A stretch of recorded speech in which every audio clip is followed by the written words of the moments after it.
It isn't necessarily a game's fault if it receives excessive hype. We're blown away by game reveal trailers, their blockbuster action, next-level graphics, deeply imaginative game worlds, or intriguing art direction. To assess games solely through this context is a tad unfair. Like I said, it's not necessarily their fault. But we, as gamers, build our own personal hype machine too. Maybe you're a longtime fan of a series, itching to play the next installment, or you're always on the lookout for unique art styles within which to get lost in. When we peel away the eye candy, when we've experienced the game's entire narrative, or when we've spent countless hours shooting its guns and solving its puzzles, a game we've been looking forward to so much can still tragically underwhelm. The reality is the game is probably just middle of the road, neither good nor bad. It's our expectations that haven't been met. CROSSFIREX. Kicking things off with an obvious pick, CROSSFIREX had so much promise. With Remedy on board of the game's single-player narrative and its development with their own Northlight game engine, it's baffling the resulting experience was so lackluster. Glitchy campaigns, buggy and sluggish gameplay, a lack of battle maps, these are some of the issues developers at Smilegate are working to resolve, and hopefully there's a solid shooter in the end. Biomutant. Receiving mixed reviews doesn't necessarily scream failure. Indeed, there's a lot to love with Biomutant. For instance, the combat is oftentimes great. It's just the experience as a whole is bogged down in tired open-world pitfalls, with repetitive puzzles and objectives rapidly leading to staleness. To be fair though, the game has sold well, so there's clearly some diamonds in its rough. Solar Ash. Now, to be clear, I really enjoyed Solar Ash. Its cosmic mix of vibrant hues and fluid traversal kept me happy throughout the game's 10 or so hour playthrough. It's fair to say though that Solar Ash has had its fair share of detractors who just didn't vibe with Ray's voyage through Black Hole Wonderland. And I can understand where they're coming from. As a much anticipated follow-up to indie darling Hyperlight Drifter, Solar Ash might have had more success if it borrowed the silent narrative aesthetic of its predecessor. Beyond a Steel Sky. Touted as a groundbreaking 3D adventure thriller set in an AI-driven future, this sequel, 26 years in the making, had a lot to live up to. Following on from much-loved point-and-click adventure Beneath a Steel Sky, this sequel gets a lot right, but make no mistake, its dialogue options that are hidden and missable, yet required to progress, grate hard. The resulting necessity to repeat lines of dialogues required immense patience to hear again. Battlefield 2042. Reintroducing Battlefield's iconic 100-plus player versus player battles to a new generation had so much potential. However, the 20-year advance in technological capability since OG Battlefield, allowing for huge, intricately detailed maps, doesn't translate into streamlined warfare experience. 2042's problems prove bigger isn't always better, as soldiers oftentimes spend ages running across huge swaths of battle-scarred lands in search of vehicles or objectives.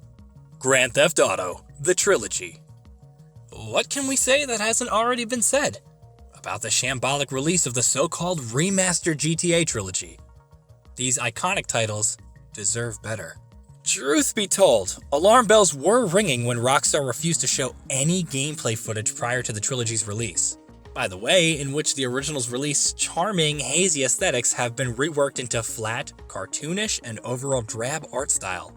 For a developer with a budget as large as Rockstar's, the trilogy's state on release is damn near unforgivable. Shadow Warrior 3. There's a couple of things letting Shadow Warrior 3 down at the minute.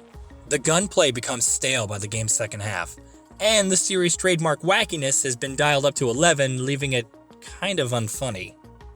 Also, is it just me, or have the graphics been downgraded from what had been shown in the pre-release trailers? Either way, fans and newcomers might still have lots to like despite these shortcomings. Fallout 76. 76 always had an uphill battle, coming hot on heels of Fallout 4. Switching the series to multiplayer carried risk too. But the state at which Bethesda released Fallout 76 rendered any potential multiplayer risk redundant, for it was buggy, and it was a broken mess. It's arguably in its best state now, with a roadmap for 5 years worth of content just announced, but remember, this is after a shady attempt to recoup some losses with unethical pay-to-win tactics. KNACK 2. Following on from the first KNACK game's lukewarm reception, this sequel showed a massive potential to elevate the series with its superb art direction, challenging platforming, and cooperative gameplay. Alas, whilst KNACK 2 did improve on the original, it was still met with a mixed response. Maybe it's misunderstood though. Its repetitive structure and derivative gameplay might not suit most gamers, but its overall family-oriented feel meant kids had a blast playing the game with their parents. And what's not to love about that? Grid Legends. Grid Legends developer Codemasters are rightly renowned for a string of quality racing games. Perhaps Grid Legends is a victim of Codemasters' ongoing success? Sure, the game is a technical marvel, running smooth as silk at 120 frames per second, but its focus on a career mode with underwhelming story might be the undoing which led to mediocre reviews. Of course, its low player base isn't helped by being released less than a month before Gran Turismo 7. Martha is Dead. I'm all for the premise with this one. Martha is Dead is unusually set in 1940s wartime Italy, purportedly blurring the lines between reality and superstition within a dark, tense thriller narrative. That synopsis alone ticks a lot of boxes, with prospective players dying to get their hands on the game when it released this February just gone. Martha is Dead is one of those games you'll either love or hate. The premise is strong, sure, but the reliance on overused tropes and gore for gore's sake leads to an experience which largely underdelivers on its promise. Need for Speed Payback. One thing you can say about the Need for Speed series is it is consistent. There's never a completely naff release, but absolutely stellar Need for Speed games are few and far between too. One of the most loved games in the entire series is 2005's Need for Speed Most Wanted, largely due to the illicit thrill of street racing punctuated by well-tuned cop chases. Fast forward to 2017's Payback, where the promise of thrilling police chases quickly evaporates. For starters, they're poorly implemented, with underpowered cop cars maintaining steady distance in tepid pursuit of your supercar. You can't shake them off, they don't catch up, it's just kind of a bit sterile. Rainbow Six Extraction. Another longtime franchise with a decent level of consistency. Rainbow Six veterans will love that the series' hallmark stealth mechanics, destructible environments, and tense rescue missions are present and correct in Extraction. And whilst Extraction is designed for co-op, solo shooters can have a blast too. It's just, its missions are all a little repetitive. There are glaring issues of unbalanced opponents and next to no endgame either. Kingdom of the Dead. This pen and ink game turned quite a lot of heads when it was first revealed. I'm always intrigued to see how a developer utilizes such a stark art style with limited color palette.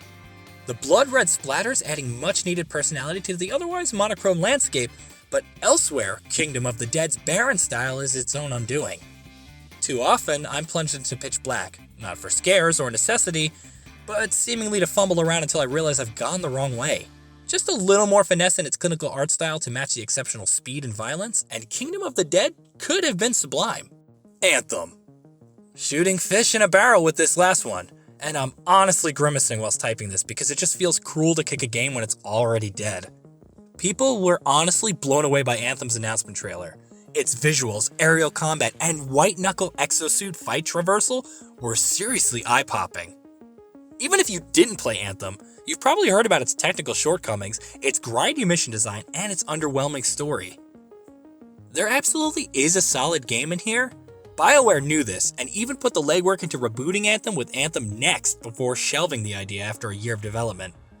Sorry, Anthem fans. So what about you guys? What was that game that didn't live up to the hype for you? Let us know in the comments below, and while you're here, leave a like, and check out some of Gaming Bolt's other videos on the side here.